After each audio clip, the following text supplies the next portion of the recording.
القرآن يهدي للتي هي أقوم ويبشر المؤمنين الذين يعملون الصالحات أن لهم أجرا كبيرا وأن الذين لا يؤمنون بالآخرة أعتدنا لهم عذابا أليما ويدعو الإنسان بالشر دعاءه بالخير وكان الإنسان عجولا وجعلنا الليل والنهار آيتين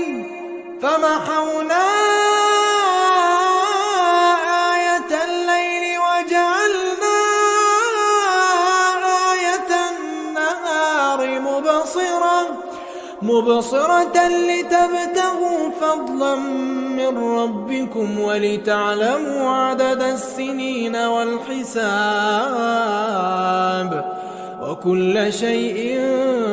فصلناه تفصيلا وكل إنسان ألزمنا